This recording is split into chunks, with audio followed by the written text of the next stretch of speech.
co-president, Freedom and Democracy, Mr. Nigel Farage. In an age when the gap between ordinary voters and the European political class grows wider by the day, I have to ask you, having listened to your words this morning, just what planet are you on? This pretence that everything is going incredibly well. The EU is mired in deep structural crisis. Greece and Portugal and Ireland cannot survive inside the euro.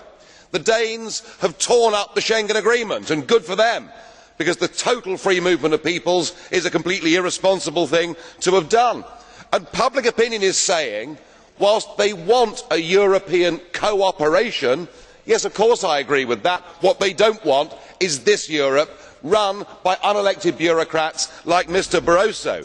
You say the EU is fantastic in a recent comment. You are supporting the destruction of national democracy.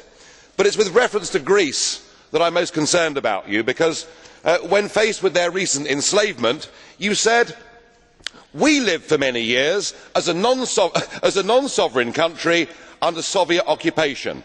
For us, European integration is not a threat to sovereignty, because we experienced not long ago a serious threat to our sovereignty." So what are you saying? That this is not quite as bad as the USSR? Is that really good enough for your people? And today you describe Greece's problems as trivial. I am sorry, there are hundreds of thousands of people out there on the streets of Greece fighting to get their democracy back, and it beggars belief that you and our President, Mr Buzek, can talk about the solidarity movement, can talk about Poland getting its democracy back 20 years ago, and yet here you are, surrendering the democracy and sovereignty of Poland to a failed European Union. Yes, sir, we all want a shared European cooperation for the future, but this most definitely is not the model. Thank you, Mr. Co-President. We have a blue card from Mr. Goebbels. Are you ready to answer with the blue card question? Mr. Goebbels, blue card question. Thank you, President. Mr. Farage is a little bit like a cockerel.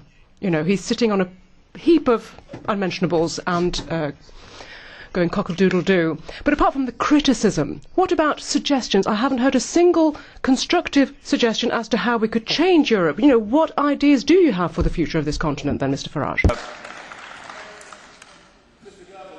Post-1945, there were some very sensible ideas put together, namely the Council of Europe.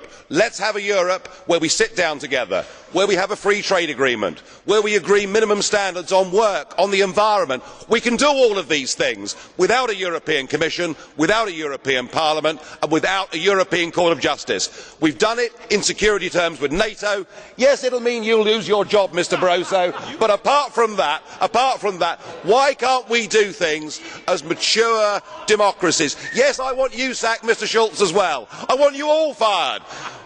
We can do those things, and that is a positive way forward. By taking away from people their ability to govern themselves and transferring that power to the European Commission, we are headed for a Europe of rebellion and violence. Let us take the democratic route. Thank you, colleagues. It's a very interesting discussion, we know very well. Now will be the next speaker. Colleague